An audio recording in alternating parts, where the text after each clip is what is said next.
Agora que conhecemos as constantes, as variáveis, os tipos de dados, nós precisamos trabalhar com os operadores. Existem três tipos de operadores que nós usamos em lógica de operação. São os operadores aritméticos, utilizados para fazer contas, os operadores relacionais, que são usados para fazer comparações, e os operadores lógicos, que nos ajudam no tratamento de equações lógicas. Nós vamos tentar absorver todos eles nessa única aula, então você vai ter que prestar bastante atenção. Embora alguns deles sejam muito práticos, os operadores aritméticos vocês já conhecem já da matemática, já desde a segunda série. Então, dá uma olhadinha como eles funcionam. Alguns são diferentes, mas a maioria já são comum para vocês. Soma é o símbolo mais, a gente usa para fazer somas ou concatenações.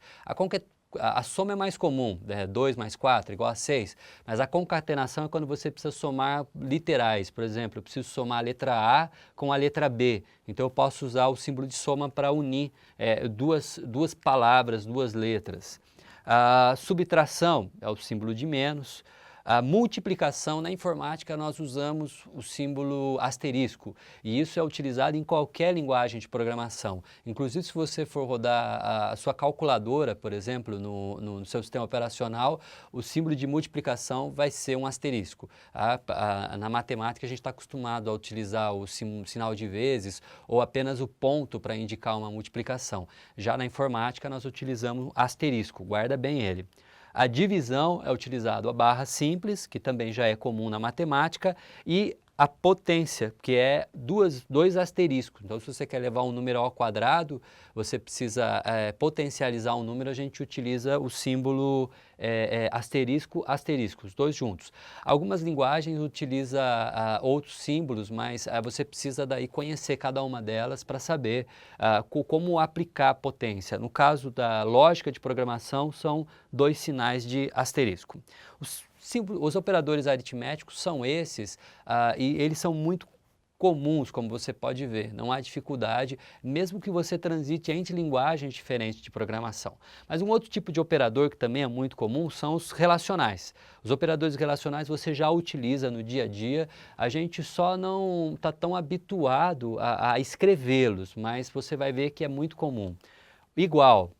Quem nunca fez uma comparação e saber se tal medida é igual a outra medida, se tal altura é igual a outra altura, às vezes entre pessoas a gente compara, fulano é igual a cicrano, a gente usa muito o símbolo de igual para comparações. E o interessante é que esses operadores, eles precisam sempre de dois objetos de mesmo tipo para ser relacionado. Se eu vou comparar um número, ele tem que ser comparado com um outro número. Se eu vou comparar uma letra com uma outra letra, eu não consigo comparar informações de tipos de dados diferentes.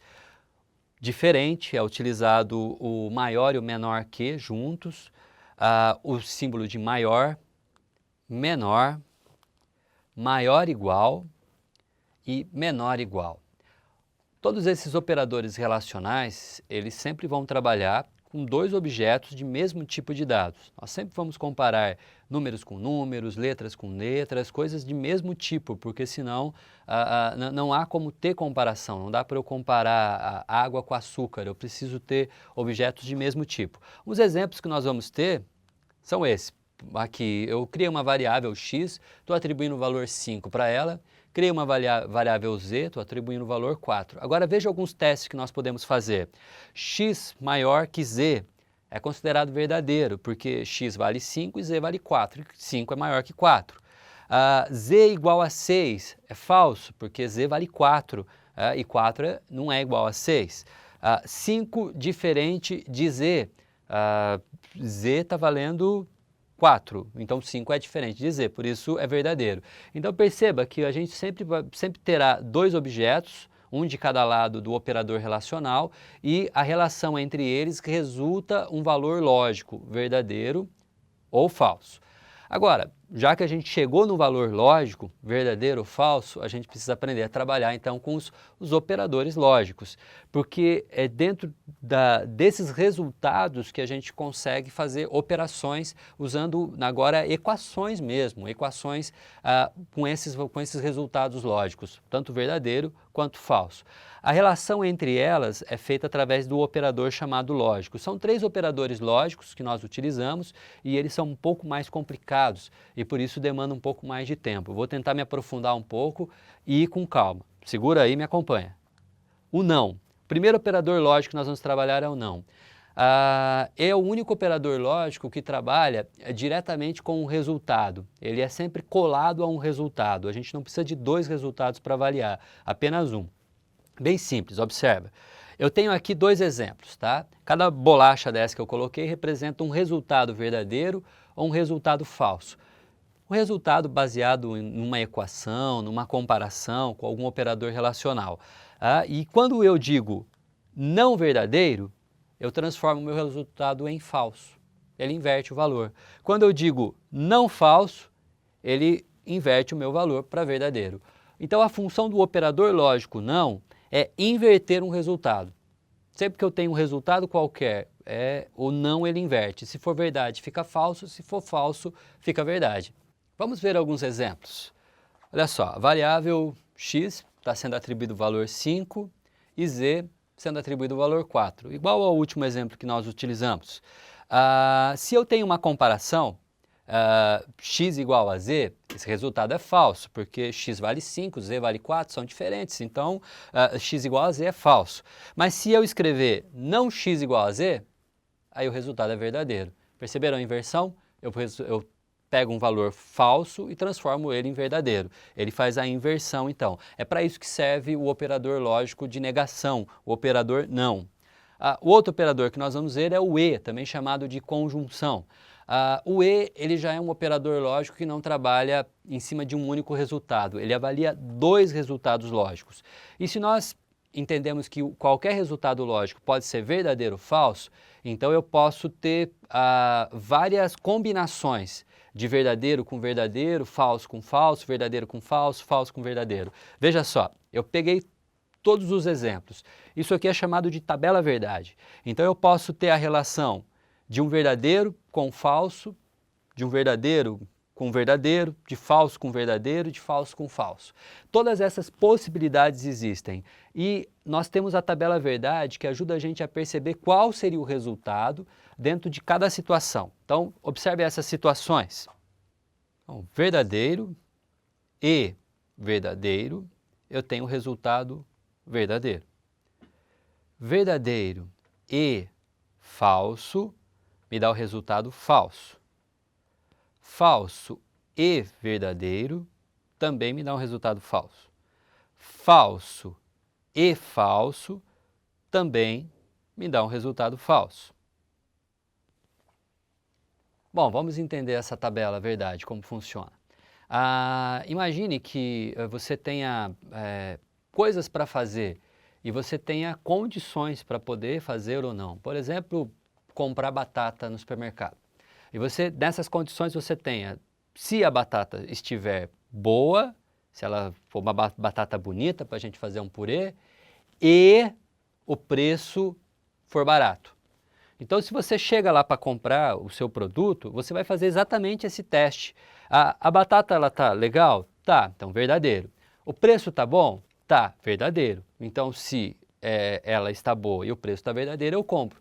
Agora, se ela não estiver legal, ela está feia, está cheia de caruncho, mas está baratinha, você vai comprar mesmo assim? Não, ela tem que estar boa e o preço também. Ou então ela está bonita, está linda, uma batata maravilhosa, mas o preço está o olho da cara, está assim, impossível, não dá para comprar, é muito caro, vou ter que fazer um financiamento para comprar batata. Então, não quero comprar batata. Ou ela nem está boa e o preço está lá nas alturas, aí que você não vai comprar. Então, é exatamente esse tipo de relação que nós estamos fazendo aqui. Vou pegar uns exemplos mais matemáticos para a gente ver. O x que a gente já estava usando, ele recebe 5 e o z recebe 4. Agora, olha só, x maior que z é verdadeiro, porque x vale 5 e o z vale 4. 5 é maior que 4, verdadeiro. Z igual a 6 é falso, porque z vale 4, né? Então 6 é diferente de 4, então z igual a c é falso. Agora vamos pegar essas duas equações e somar num único lugar. X maior que z e z igual a 6. Então eu tenho aqui verdadeiro para x maior que z e falso para z igual a 6. Então, se a gente olhar a nossa tabela verdade, verdadeiro e falso é falso. Agora, nós também chamamos o e de maximalista. Por quê? Porque o e, ele em toda a relação dele, só existe uma maneira dele retornar um resultado verdadeiro, quando todos os argumentos são verdadeiros. Se a gente tem qualquer argumento falso, o meu resultado é falso. Então, por isso ele é chamado de maximalista, porque ele é exigente, ele é muito exigente. Tudo tem que ser verdadeiro, só então o nosso resultado é verdadeiro. Outro operador lógico é o ou. O ou, ele é diferente do e na sua relação. Ele a gente chama ele de minimalista, porque o ou, ele precisa de um valor verdadeiro para tudo ser aceito, para tudo ser considerado verdadeiro. Vamos dar uma olhadinha na tabela verdade.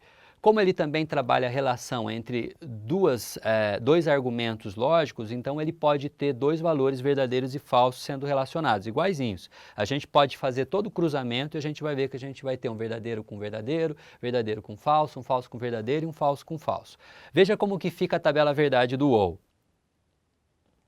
Verdadeiro ou verdadeiro me dá o resultado verdadeiro. Verdadeiro ou falso me dá um resultado também verdadeiro. Falso ou verdadeiro me dá um resultado verdadeiro. E falso ou falso me dá um resultado falso. Perceba como ele é bem menos exigente que o e. Apenas um valor verdade deixa o meu resultado verdadeiro. Apenas um argumento que me traga a possibilidade de ser verdadeiro, pronto, toda a minha equação ela é validada como verdadeira. Veja como que isso fica na prática. Vamos pegar o mesmo exemplo matemático do x recebendo 5, do z recebendo 4 e vamos ver a relação que a gente pode fazer. X maior que z, verdadeiro, porque 5 é maior que 4. Z igual a 6, falso, porque z está valendo 4 e 4 é diferente de 6. Agora veja a relação, usando o operador lógico ou. X maior que z, a gente já sabe que é verdadeiro. Ou z igual a 6, que nós sabemos que é falso. Então é um verdadeiro ou falso. E a gente tem o resultado dessa equação é verdade. Porque eu tenho um valor desses argumentos que é verdadeiro. E o ou, ele é minimalista. Qualquer valor verdadeiro me traz, então, esse resultado. Essa é a relação, então, da tabela verdade para o operador lógico ou.